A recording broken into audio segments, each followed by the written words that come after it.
Today is Thursday, and this is Eunoia, spoken by Elswith. So someone calling themselves Bad Bunny helped me realize why websites so often ask you to type in your email address more than once.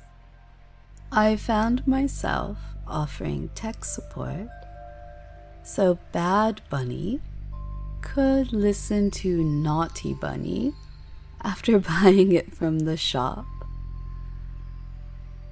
Kind of a cute little twist.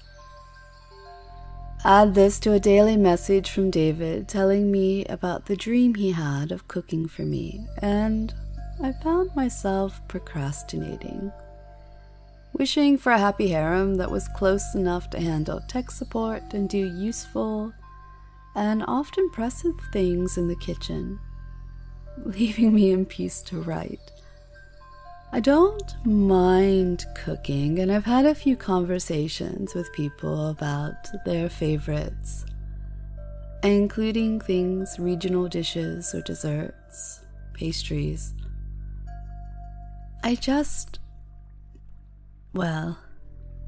You have to admit, a great big commune somewhere sharing off these types of duties, that would be a great way to live.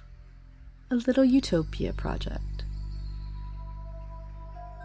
So today's permissive circumstance is actually your homework as well. Do you ever wish that these permissive circumstances were all about sexy, dirty, amazing things? Or are you satisfied with this whimsical list of ideas that just pop into my head and I assign them to you? Well, today's permissive circumstance is actually in your hands. And then, other things can be in your hands. The permissive circumstance is this. Your homework is to send me the one dish that your original hometown is known for. So even if you've been in Chicago for the past 30 years, but you're originally from, Tallahassee, Florida, you have to give me the dish from Tallahassee. Although, if you do have a kick-ass deep dish pizza Chicago recipe that your nana won't murder you for sharing, go ahead and do it. Maybe I'll throw a few of those up on the Spoken by Elswith website. Okay, let's get ready. Place yourself comfortably in the chair with each hand resting palm downwards. Palms down on your thighs with both feet resting flat on the floor. Remember how good it is just to breathe properly and how calm it makes you feel. You may feel a pleasant tingling in the nostrils as you breathe in through the nose and a loosening of tension as you breathe out from the mouth. As you breathe in, you begin to feel more and more comfortable, more and more relaxed and at ease. You feel even more relaxed as you breathe out, and you can allow the stomach to rest as it wants to. Imagine, if you will, that behind me and just over my left shoulder is a window. Curtains open so you can see the view. I like to think of it as a portal to any place outdoors we wish to be, or somewhere that I lead and you follow. As you stare at the window, the frame and curtains no longer matter. They just become shapes. It's only the outside that attracts your view, and it soon becomes that you can feel yourself there, outside. A pleasant temperature as the seasons change, and all around is evidence of that change.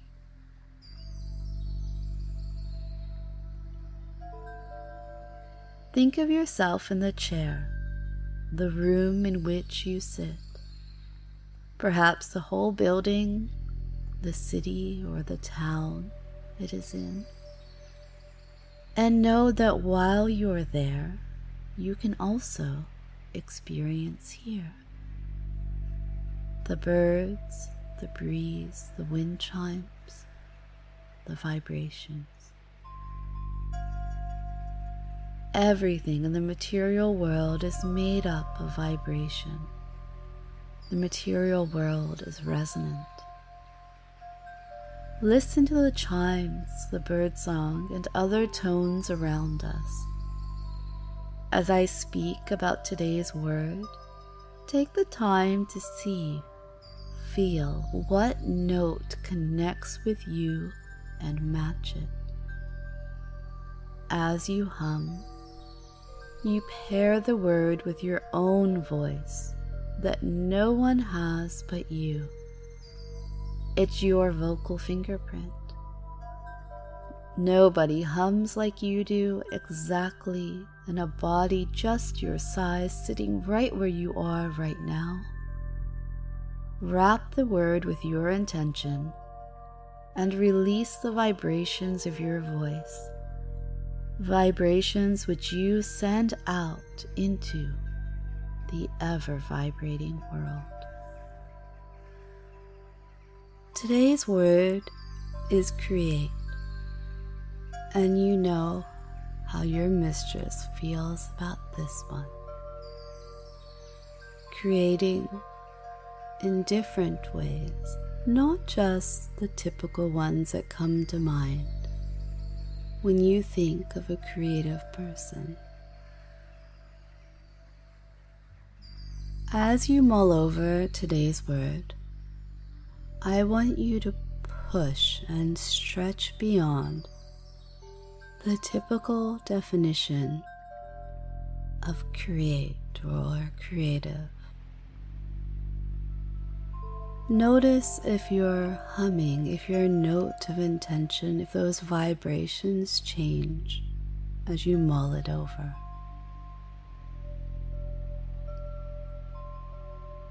Many of my followers are creative. I've received art, short stories, some which I've shared, poems I've shared, ones who completed the mind games and the riddles and wrote the sestinas. Don't worry, we have some mind games coming again. I'm watching someone learn digital watercolor and even a Commodore 64 program that my dear Nicholas has done, and that is far more impressive than it might seem. But there's other creativity, the one who is changing the landscaping in their backyard. Others who create in the kitchen, or who create by influencing policies, programs, volunteering, create their world, their everyday world.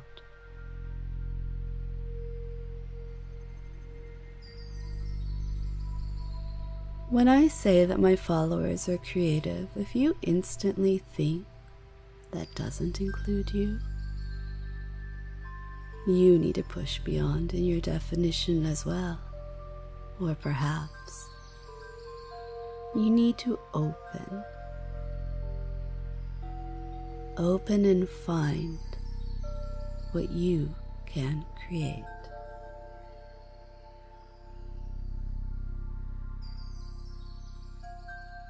You can hum your note or perhaps even sing or chant your word anytime. It will always do you good. Consider it to be continual spellcasting. Hum when you're doing the dishes or driving, walking, in the shower. Feeling blue or feeling caught in a pattern that you want to change. And of course, during our times together. The more you listen to it, and especially the more you hum it, the more power it has to affect change in your life. When you hum, the sound vibrations you make spiral out in all directions, touching and changing the vibrations of everything around you to fit. The more you hum, the more effect you have on the world around you. My vibration and yours will also meet. I've placed mine carefully in this music for you.